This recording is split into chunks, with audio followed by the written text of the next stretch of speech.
In psychology, there is a phenomenon called emotional submission. It is when you believe a decision is yours, but in reality, you have already been guided by fear, guilt, or the desire to be recognized. Others don't need to force you.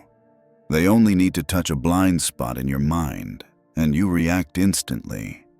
The problem is that you still believe you just made a free choice. Think back to a recent situation. Maybe it was when you accepted extra work, even though deep down you knew you were already overloaded. Or when you said yes to join in while your body only wanted to rest. Or when you stayed silent even though every cell in you wanted to protest, just because you were afraid of being seen as difficult. Those moments are not random. They are evidence that manipulation has already slipped into your life. It comes softly, almost invisible, but leaves a heavy weight afterward. Machiavelli noticed this long ago. People rarely act out of morality. They act out of motives, and whoever understands those motives can easily control them. Manipulation does not begin with a grand move. It begins with a smile, a sigh, a compliment that makes you feel you owe someone. The most frightening part is not that manipulators are too skilled. It is that you were never taught to recognize the game. You confuse the need to be loved with the obligation to please. That confusion becomes the doorway through which others step in. This video will not lull you with comforting words. It will take you straight into the psychological mechanisms that make you easy to lead and show you how to keep your hands on the wheel, instead of letting your life run on the track someone else has laid down. One of the clearest signs of psychological manipulation is that after every yes, you don't feel relief. You feel uneasy with yourself. It is as if you just sold out something important but cannot name what it is. Psychology calls this cognitive dissonance, when your actions go against your true inner values. The problem is that because you don't see anyone forcing you, you end up blaming yourself. I am weak. I am useless. I am too easy. That spiral makes you easier to exploit because deep down, you believe the one at fault is you. Look at everyday situations. In the morning, you plan to keep 1 hour for yourself, but the phone rings, and a colleague asks for urgent help. You know there is no space left in your day, yet the word okay slips out. By noon, you are eating while working, your heart racing, still telling yourself, just push a little more. At night, a loved one texts saying they are sad and want to talk. You are already drained, yet you force yourself to listen. When the call ends, your head feels heavy as if carrying stones. In all three moments, the pattern is the same. You chose others instead of yourself, but you didn't even realize you had chosen. All you saw was that you gave up. The pain here is not that you helped someone, but that you lost the right to choose consciously. When you no longer know what is desire and what is fear, you become the perfect target for manipulation. Manipulators don't need much. They only need to plant a little guilt, a little praise, a little threat. The rest you complete on your own. The quieter cost is the erosion of identity. Every time you nod out of fear, the true voice inside you shrinks a little. At some point, you no longer know what you want, what you like, or what you hate. You become the easygoing one, but that ease is the trap. Because easygoing people often don't realize they exist only as mirrors reflecting the expectations of others. And here lies the real problem. Manipulation does not start outside. It starts with the lack of inner boundaries. You think you are keeping peace, sacrificing for relationships, but in truth, you are erasing your own mark from the map of your life. When those inner boundaries blur, every word, every glance, every sigh from others can pull you off course. The question is no longer, who is manipulating me, but what voice in myself did I ignore to let this happen? because it is precisely in the places where you stay silent that you are led the most. Machiavelli observed that people usually choose the feeling of short-term comfort over the discomfort of truth. You know a relationship has already decayed, yet you cling to it because you fear being alone. You see clearly that the job you are doing has lost all meaning, yet you stay because the paycheck arrives on time. That false safety is exactly what makes people most willing to be led. In personal life, the same mechanism plays out. You know you are uncomfortable, but you choose silence because silence looks safer than confrontation.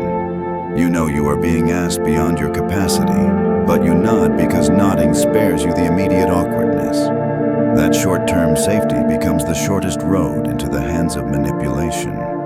Think back to the time you were exhausted after a long day, and a family member asked for a small favor. You could have said no, but the thought of their frown was enough to make you finish the task.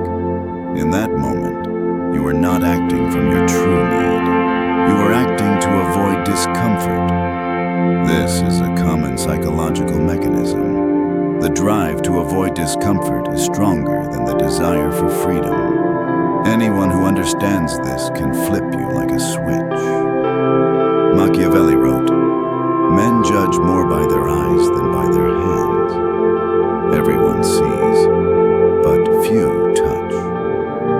What he meant is that people are more likely to believe appearances than reality. That is the opening for manipulation. You see someone smile, you hear their compliment, you sense their gentle demeanor, and you assume they are kind. But their true hand, their motive, you have never touched. And because you are satisfied with appearances, you act as if they were the truth. The point is that most of us are not inherently weak. We were simply never taught how to endure the discomfort of conflict. From childhood, you learned that talking back meant disrespectful, and refusing meant selfish. You became accustomed to choosing what kept others comfortable without realizing that it was an act of making yourself smaller. That habit builds an invisible chain.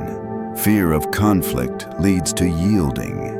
Yielding makes it easier to be pushed, and being pushed deepens your fear of conflict. Machiavelli saw this cold reality clearly. Whoever knows how to exploit this natural fear holds power. They don't need to be persuasive. They only need to apply light pressure to trigger your fear of being disliked, abandoned, or disrespected.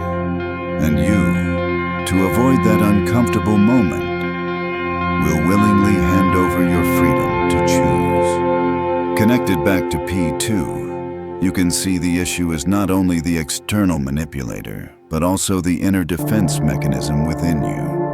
You think you are choosing safety, but that safety is nothing more than a transparent glass cage. It locks you inside while opening the way for others to arrange your life. The question now is no longer, how do I make others stop manipulating me? But, am I willing to accept the discomfort of conflict in exchange for truth? Because freedom does not begin with comfort. It begins the moment you can stand still in front of someone's frown and not change your decision because of it. If you have ever wondered why you so easily fall into the cycle of manipulation, the answer lies less in the present and more in what you learned very early. As a child, you began to realize that to be loved, you had to be obedient, and to be safe, you had to avoid upsetting others. Familiar lines like, "Be good and mommy will love you," "Don't make adults sad," "Don't talk back to your elders," seemed harmless, yet they planted a belief in you. Only by pleasing others would you be accepted. That belief did not disappear when you grew up. It became an automatic reflex.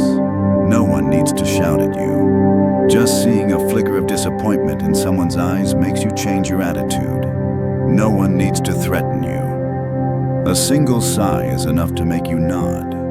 In psychology, this phenomenon is referred to as emotional conditioning. You act from old memory rather than true desire. Manipulators understand this well. They don't need to force you. They only need to sprinkle a little guilt or suggest that if you refuse, you will hurt them. The rest you will complete on your own. This mechanism creates a familiar loop. You read the outside signal. You fear that resistance means rejection or dislike. You choose the safe option of agreeing. You return to feelings of heaviness and self-blame. And to compensate, you try even harder to appear agreeable. The spiral pulls you in until you forget the voice within. The problem is that this reflex once protected you as a child, but in adulthood, it becomes invisible chains. Like outdated software still running in the background, it drains your energy and keeps you stuck. You no longer need it to survive, yet your unconscious behaves as if every conflict threatens love and safety. The breaking point is here. You are not manipulated because others are too strong. You are manipulated because your unconscious has never been updated. You still act like the child afraid of losing affection instead of the adult capable of standing firm. Only when you dare to face this truth do you realize you have a choice. The shift of awareness is this. Every time you say yes while wanting to say no, it is not proof of goodness. It is proof that the past is controlling the present. Freedom begins only when you dare to endure the short discomfort of holding a boundary. The first time you try, your body will react fiercely. Your heart and palms will race, and your mind will scream the familiar lines. I am selfish. I am ungrateful. But if you hold steady for a few more seconds, you will notice something. The world does not collapse. The other person may not be pleased, but you remain intact. And in that trembling moment, for the first time in years, you know you have truly chosen. And this is only the surface. If you stay until near the end, you will hear an even harder truth. Sometimes the manipulator is not a stranger, but the very person you love most. In that case, setting a boundary is not just a technique. It is a confrontation that reaches deep into the root of your heart. Imagine that in every relationship you enter, there is always an invisible contract. You never signed it, yet you behave as if you agreed long ago. This contract carries vague clauses. You will always be there when I need you. You must never disappoint me. You must put my feelings above your own. No one ever reads them out loud, but you quietly obey, afraid that if you break them, you will lose acceptance. This is exactly how manipulation works. It turns affection into a transaction and kindness into obligation. The manipulator never needs to say, "You owe me." A glance, a sigh, or a long silence is enough to remind you of that hidden contract. And you, to keep playing the role of the good person, keep signing with your actions, again and again. This unspoken contract has 3 traits. First, it is never transparent. You are not allowed to discuss the terms. You only carry the burden of guessing and complying. Second, it is never balanced. You give more, they take more, and you never reclaim. Third, it has no end. The more you fulfill, the more is demanded, like a debt that can never be repaid. Think back to a situation. Friends invite you out. You are tired and want to stay home, yet the hidden clause echoes in your mind. If I refuse, they will think I am distant. So you force yourself to go. Or at work, a colleague asks you to carry part of their load that is not your responsibility. You want to say no, but the unspoken clause whispers, if you refuse, they will dislike you. And once again, you sign with your energy. The danger is that the more you live under this hidden contract, the more real it feels. You begin to believe you are obligated to always be available, keep the peace, But the truth is no one has the right to force you to sign. You were only persuaded that the contract existed when, in fact, it only lived in your mind. The only way out is not to fight to cancel it, but to look at it directly and realize you never signed anything. When you dare to say, "I understand what you want, but I do not agree," you tear up one clause. When you choose silence instead of rushing to rescue, you tear another page. And each torn piece returns a fragment of freedom that was lost. Manipulation is not chains. It is an invisible contract you never signed, yet lived as if bound. Once you see this truth, you will know.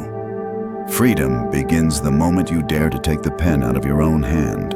One of the least noticed psychological mechanisms is how you unconsciously absorb the emotions of others as if they were your own. When someone is sad, you feel you must be sad too. When someone is disappointed, you immediately feel guilty.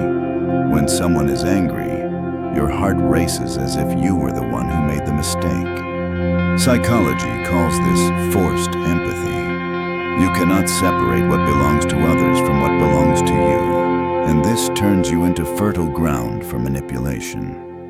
Ask yourself, how many times have you changed your decision simply because you could not bear the sad look on someone's face? How many times have you agreed to something not because you wanted it, but just to escape the suffocating weight of their sigh?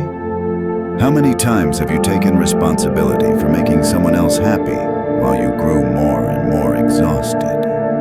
The problem is that when you constantly react to the emotions of others, you lose the ability to hear your own true emotions. You mistake their worries for your responsibility. You mistake their anger for your fault. And over time, you begin to live like a mirror. Whatever others project, you reflect, with no shape of your own. Look closely at an ordinary day. In the morning, a colleague snaps under pressure, and you feel tense all day, even though it has nothing to do with you. In the afternoon, a friend is disappointed about their private issue, and you carry the weight of failure as if it were yours. In the evening, a loved one is tired, and while you comfort them, you feel you haven't done enough. In all three moments, the pattern is the same. You are not just witnessing their emotions, you are fusing them with yourself. If this continues, the consequences are obvious. You become predictable. A single frown is enough to make you change course. A single sigh is enough to make you take back your refusal. Others, whether they intend it or not, can pull your strings simply by displaying emotion. This is why, before you learn how to resist manipulation, you must first learn how to give emotions back to their rightful owner. In every situation, ask yourself, is this feeling mine or theirs? That simple question is enough to create a small gap, a pause in which you can think instead of automatically reacting. And if you answer, you will realize much of what you have carried never belonged to you. The sadness is theirs. The anger is theirs. The disappointment is theirs. And you have the right to keep the peace that belongs to you. Have you ever noticed how many times in your life you misname your own emotions? You felt exhausted, yet accused yourself of being selfish. You simply wanted to express a different opinion and labeled yourself as disrespectful. You stayed silent out of fear of conflict, yet comforted yourself by calling it wisdom. This misnaming is the root that makes you vulnerable to manipulation. Because when you believe the old labels, you can no longer see the truth in your own experience. This is where reframing becomes necessary. When you say no to an unreasonable request, that act is not selfish. It is a healthy selection, like the body rejecting harmful food. When you keep a distance from someone else's emotions, that is not coldness. It is discernment. the ability to know what belongs to them and what belongs to you. When you refuse to join a pointless debate just to prove who is right, that is not weakness. It is the choice to guard your energy. In therapy, this is called reframing, shifting perception. But you do not need to remember the term. Just imagine this. If each day you named your emotion correctly one more time, you would return a piece of lost freedom to yourself. And if you can change the language, you can change the way you act. Consider an example. Someone says, "If you refuse, I will be very sad." In the old FR, you immediately think, "I am terrible. I made them sad." In the new frame, you think, "That feeling belongs to them. This decision still belongs to me." The difference is not in the situation, but in the language you use to narrate the story in your head.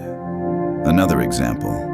You intend to speak up in a meeting, but stop out of fear of being seen as disruptive. In the old frame, you think, "If I speak, they will think I am inconsiderate." In the new frame, you think, "If I stay silent, I will betray myself." Just one shift in words moves the center of gravity from them back to you. Once you start using this new language, you will find yourself less predictable. A frown will no longer make you change course immediately. A hint of guilt will no longer shake your hands, because now you know which emotions are yours and which are not. That alone makes you far harder to manipulate. Of course, you must expect pushback. When you change the frame, those who benefited from your compliance will resist. They may call you selfish, cold, or even ungrateful. But remember, this is only their last attempt to drag you back into the old frame. Their resistance does not prove you are wrong. It is evidence that you are moving in the right direction. To hold steady, you need an inner phrase, not a grand slogan, but a line strong enough to stop you in a moment of fear. It can be as simple as, "Their feelings are theirs. My decision is mine." Each repetition retrains your unconscious, replacing the old reflex with a new one. Over time, the trembling will fade. You will find yourself standing firmer, speaking clearly, and rarely sliding back into self-blame. That is when you will understand. Language is not only for expression, it is also the key that unlocks inner freedom. To turn this new language into a habit, you don't need to start with major confrontations. Begin with the smallest situations, the ones where you usually act on reflex. When someone sends a message asking for help immediately, instead of rushing to respond, try writing a simple line. "Let me check my schedule and get back to you." That pause is your first exercise. It teaches you that you have the right to review before nodding. When you are in a conversation where someone keeps complaining without end, try listening for 5 minutes and then say, "I understand you are upset. Now I need to rest. Let's continue tomorrow." This is not abandonment. It is setting a boundary to protect your strength. When facing a group decision, instead of staying silent, try offering one short sentence. "I see it a little differently." You don't need to argue to the end. You only need to let your voice be present. Each time you do this, you are sending yourself the signal that your inner voice deserves to be heard. These 3 small actions are enough to create cracks in the old loop. You will be surprised to find the world does not collapse when you delay a reply, when you say stop, or when you offer input. What changes most is not other people, but the feeling that you finally have the right to choose for yourself. If you do not change, the price will not strike you in a single day. It will accumulate over the years. You will keep living in the old reflex loop, nodding when you want to refuse, staying silent when you want to speak, smiling while feeling empty inside. Your body will grow used to chronic fatigue. Your mind will grow used to constant self-blame. And one day you will realize realize you have become the person who is always there for everyone, yet absent from your own life. Manipulation does not destroy you with violence. It erodes you slowly. It takes away small pieces, the time you need to rest, the voice you need to be real, the boundaries you need to exist. When the final piece is gone, you will look back and see a hollow space, asking, who have I lived for, if not myself? And that emptiness will be the greatest tragedy. But if you do change, the path at first will not be smooth. You will be misunderstood. You will be called selfish. You will be labeled inconsiderate. Some people will leave you because they only knew the complacent version of you. The sense of loss will sting, as if you are swimming against the current of the entire world. Yet once you push through that fog, a new quality will emerge. Resilience. Not resilience because you fight everyone, but because you are no longer swayed by a glance or a sigh. You begin to act from your real needs. You do not need to shout to prove anything. The calm clarity in your words is enough to make others hesitate and respect you. And then you will see the relationships that remain will be cleaner, sharper, more genuine. Those who stay will not need you to please them. They will need you to be real. And you will realize not everyone who leaves is a loss. Sometimes, departure is purification. Machiavelli once remarked that people do not respect the one who is always gentle. They respect the one who knows when to be gentle and when to be firm. This holds in every private relationship. If you are only ever agreeable, you will not earn respect. But when you know when to stop, when to refuse, when to hold your ground, you not only protect your freedom, you build your value in the eyes of others. The closing philosophy here is simple and sharp. Freedom does not come from pleasing everyone. It comes from the ability to withstand the discomfort of others without betraying yourself. In psychology, there is a concept called the threshold of choice. It is that tiny moment, only a few seconds long, when your brain can notice.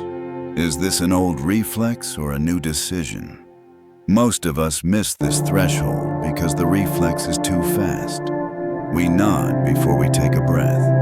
We apologize before we check if we are at fault.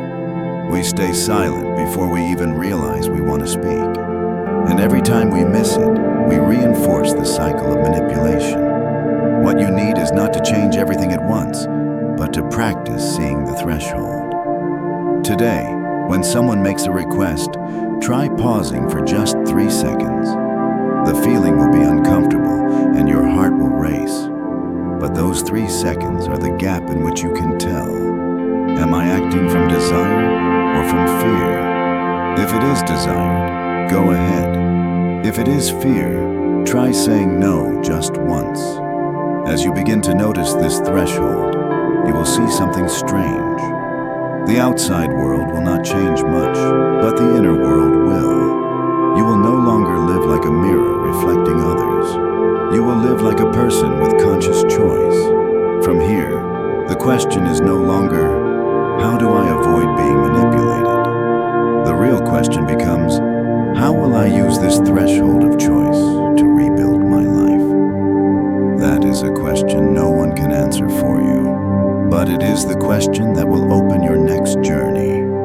The journey of someone who has finally begun to hold the steering wheel of their